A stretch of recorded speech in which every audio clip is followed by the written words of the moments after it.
Bonjour YouTube, on se retrouve pour ma première vidéo review et ça sera sur ReZero, la saison 2. C'est parti. Donc, je commence avec le premier élément à avoir dans cet épisode, c'est la rencontre avec la sorcière et elle décrit les péchés. Donc au début, ouais, il boit du thé et tout, on s'en bat un peu les couilles. Et après, elle est en train de montrer un peu ses pouvoirs et elle parle des autres péchés. Par exemple, t'en as une qui est dit, je le mettrai en vidéo si c'est possible, comme quoi elle écarte le dragon pour préserver la paix.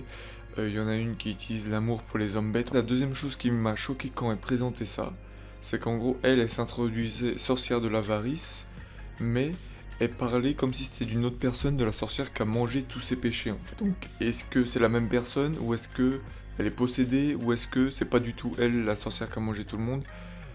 Ou il doit y avoir une histoire bizarre, ça doit pas être forcément la même personne, c'est ce que je pense personnellement. Mais il y a quelque chose de bizarre. Vous aussi, comme je parlais du dragon, on reparle pour la deuxième fois du dragon. Subaru, il a reçu le facteur de péter le gaz, le péché de la paresse. Donc je me demande, parce que au vu de comment là c'est dessiné, il va affronter d'autres en plus, d'autres péchés capitaux. Est-ce que, en fait, le but c'est pas le corps de Subaru qui cherche à avoir tous les facteurs, justement pour que la sorcière revienne. Que là, à un moment, on peut pas se poser cette question. Genre, je le réitère au cas où. Là, entre guillemets, il y avait un doute comme quoi peut-être, ou en tout cas, là, le personnage a émis un doute, donc de peut-être que Subaru serait l'orgueil.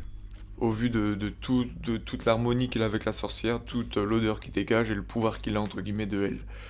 Ensuite, là, la sorcière a dit que le facteur de Petelgas avait choisi Subaru. Et même dans l'épisode précédent, il y a Béatrice qui a dit mais qu'est-ce que t'as fait du facteur? Il en a un sûr, est-ce qu'elle en aura un deuxième? Et comme il va affronter les autres, on le sait à l'avenir, est-ce qu'il veut pas... En fait, son corps sera utilisé comme réceptacle parce qu'il aura tous les facteurs de la sorcière.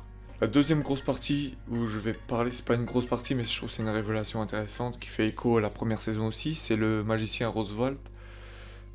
La manière dont il parle de la sorcière, il y a un truc chelou. On sait depuis le début parce que déjà son objectif c'est de tuer le dragon. Ça a été dit clairement dans la saison 1, il veut absolument tuer le dragon. Et au vu de comment la famille, la relation qu'il a avec la sorcière, est-ce qu'on peut pas se poser la question, est-ce qu'il est pas du côté de la sorcière du coup? Parce que même Béatrice, dans la saison 2, elle fait un moment, quand on lui a dit qu'il avait tué le péché de la paresse, elle a dit oui, Gueuse, toi aussi tu pars. Il y a un truc comme ça, une sorte d'allusion sur le fait qu'il est plus là en fait, et elle était touchée par ça. Il y a quelque chose de lié qui est bizarre, de la manière dont il en parle, qui cachait à Emilia que ce soit le tombeau, qui parlait du fait de sa famille et tout ça. Il y a vraiment un lien un peu malsain, on est obligé de souligner cette suspicion quoi.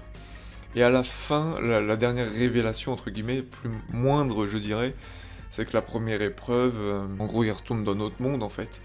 En fait, je trouve ça très intéressant, j'espère que ça va beaucoup apporter. Mais que ça dure pas trop longtemps, parce que bon, on regarde ReZero pour qu'il crève aussi, sinon c'est pas drôle. Donc voilà, j'ai hâte de voir le prochain épisode, j'ai pas vu le review du prochain épisode, l'extrait, donc je sais pas sur quoi ça va traiter. Je pense que ça va être un épisode complet sur le monde de Subaru. On verra bien comment ça se passe. Ça serait cool que le Subaru rejoigne Emilia dans son passé ou qu'on fasse un flashback Emilia, flashback Subaru parce qu'on connaît rien d'Emilia. Je vais aussi sortir une vidéo sur le fait que la compilation des meilleures morts de Subaru dans la saison 1. Je trouvais ça intéressant. Je vais la sortir juste derrière cette vidéo. Donc allez la voir si ReZero vous intéresse. Dites-moi si ça vous a plu. N'hésitez pas à vous abonner, à lâcher des likes, à mettre vos avis, vos théories dans vos commentaires, de commenter la vidéo. Tout ça, j'aimerais bien avoir tout ça et que ce soit une petite communauté quoi, de manga et d'animé à ce sujet. J'espère que ça vous aura plu. Je vous dis à la prochaine. Merci pour tout.